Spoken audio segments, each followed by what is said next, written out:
Tu mencionou a China aí. A China é um país que está em pleno desenvolvimento. Assim. Na verdade, agora está desacelerado, mas é um país grande e está aí, vamos lá, em vias, não em vias, talvez em vias esteja forçando a barra, mas está numa briga pela hegemonia, de certa forma, mundial, assim, se contrapondo aos Estados Unidos. Né? Então, eu diria que as coisas vão bem lá. Não, hora nenhuma, eu neguei que a China não vai bem. Pelo contrário, a ditadura, ela consegue ter uma característica que nas democracias você não consegue ter, que é continuidade. O cara vai chegar e vai falar, amigo, daqui 40 anos a gente vai aplicar um projeto hoje de educacional, vai ter esse sacrifício, mas nós vamos atingir isso aqui. Nós iremos fazer isso, isso e isso, daqui 40 anos vai atingir.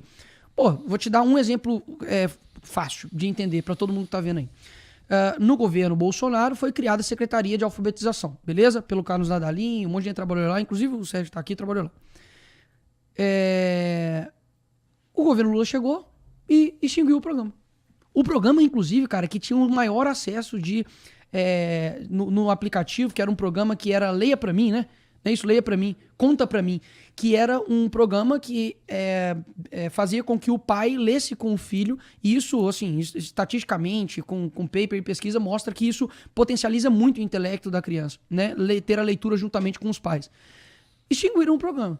Então, assim, como que você vai dar uma continuidade a um bom trabalho se o cara que ganha, ele é o meu adversário, para não dar os louros para ele, eu vou acabar com aquele programa. Então é lógico que a China adota uma postura econômica de um livre mercado, completamente diferente do que...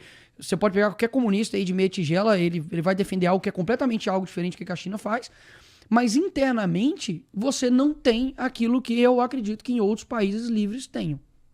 Eu duvido. Que você chega na China e você tem a liberdade, por exemplo, que até no Brasil muitas vezes você tem. Você pega, por exemplo...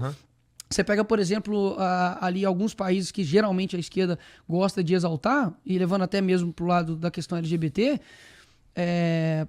homossexuais são degolados, meu irmão, jogados em cima de prédio. Então, a maior parada LGBT do mundo Tel Aviv, só perde para São Paulo. Então, assim, o que eu quero dizer com isso, né?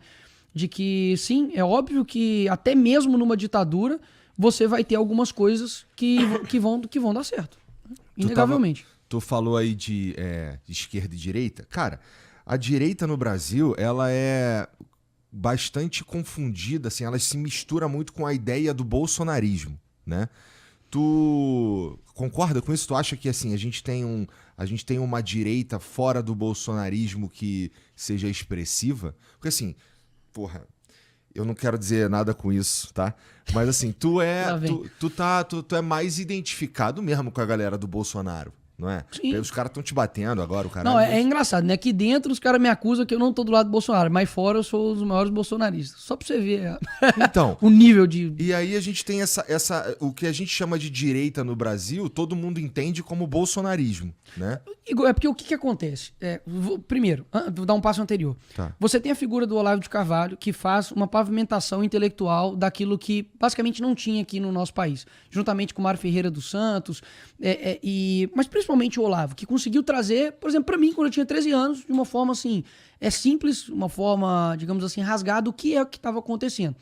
Inclusive, pode pesquisar aí. Em 2020, ele falou sobre a Lei Magnífica. Cara, assim... Você pode não gostar do cara, mas eu achei de verdade impressionante. Uhum. Ele falou, cara, talvez seja a única salvação, enfim, contra os comunolarápios, que era um jargão que ele usava assim.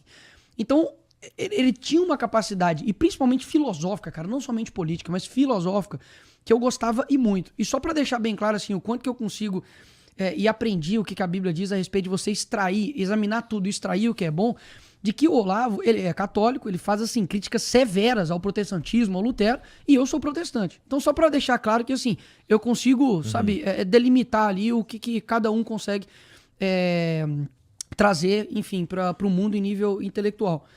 E então isso foi pavimentado, veio 2016, e com esse boom político, que todo mundo, enfim, foi pra rua, etc e tal, você tem as pessoas se envolvendo mais com isso, mas o ponto realmente principal foi quando teve a entrada do Bolsonaro, onde você quebra, digamos assim, aquela figura estereotipada de um político que, enfim, fala de uma forma mais aveludada, etc. E você vê um cara, meu irmão, que só você não matar, não roubar, não estrupar, não cometer latrocínio, tu vai pra lá, pi.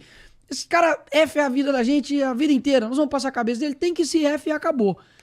Cara, assim, pra o que a gente vê em âmbito de política, assim, os caras prezando pela imagem, isso quebra totalmente, sabe, choca as pessoas. E o chocante sempre faz as pessoas refletirem, tanto pro bem quanto pro mal.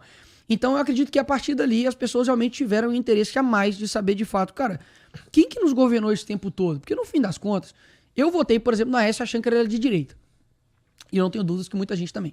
Muita gente achava que o FHC era de direita, meu irmão. Se a gente pega o Dilma e Aécio tá mais à direita. Sim, só que era aquela coisa que a gente viu depois de um longo tempo, que agora tá, tipo assim, digamos, de uma maneira mais clara para as pessoas, que era a estratégia das tesouras. Era uma mesma tesoura que tem duas lâminas, mas as duas se convergem para a mesma finalidade. O próprio FHC mesmo, que foi, digamos, um opositor ao Lula, falou, cara, eu sou de esquerda e eles não acreditam. Deu uma folha, eu acho que para a Folha de São Paulo.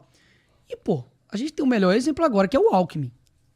O Alckmin é vice do Lula. Eu quero repetir isso. O Alckmin é vice do Lula. Até há menos de 10 anos atrás, o cara tava falando, o Lula quer voltar à cena do crime. Amigo, não tem como você não perceber que existia, nem que num plano que só que eles sabiam, uma estratégia muito grande de poder aqui no nosso país. Ponto. Isso é política, no fim das contas. É assim que funciona mesmo, não é? Em qual sentido? Porque eu concordo que política é arte, você articular, negociar, mas peraí, existe um limite moral. Pô, eu vou chegar pra você e falar assim, meu irmão, tu é um criminoso, entendeu? E aí, depois de anos, você torna o vice do cara? Bom, eu suponho que quando o cara tava falando que ele era um criminoso, também faz parte do jogo político. É só a gente ver os debates, que não precisa ser criminoso. A gente vê como... Mas aí, esse ponto, calma, eu concordo que, de fato, a política no Brasil, ela se tornou o seguinte, quem tem o melhor marqueteiro ganha. Ou seja, não importa se o cara realmente é virtuoso.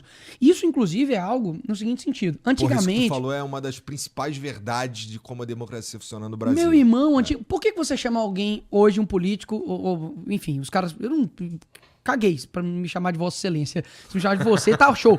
Mas os ministros, amigo, do STF, vai um advogado, e inclusive tem filmagem disso falando você. Eles ficam assim, pistola. Por que chama-se de Vossa Excelência? Que deveria ser uma pessoa que é excelente em algo. Isso era direcionado para reis e rainhas.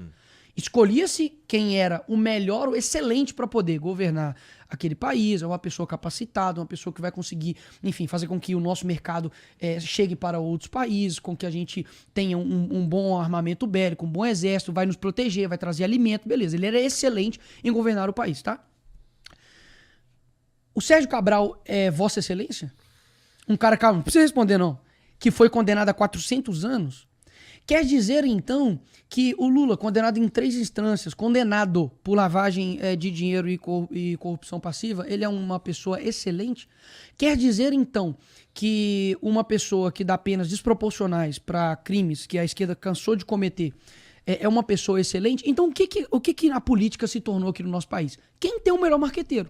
Então, não importa se você tem virtude ou não. Não importa se você é um cara honesto, se você quer realmente o bem do país. Afinal de contas, não importa nem eu realmente ter aquelas habilidades. O que importa é eu te enganar durante a eleição, quem vai conseguir gerar a melhor narrativa, vai ter o domínio da internet, vai ter o domínio das mídias tradicionais. Comprar uns votos. Comprar os votos. E aí nós vamos chegar no poder. E aí, amigo, eu cheguei lá, não importa mais nada.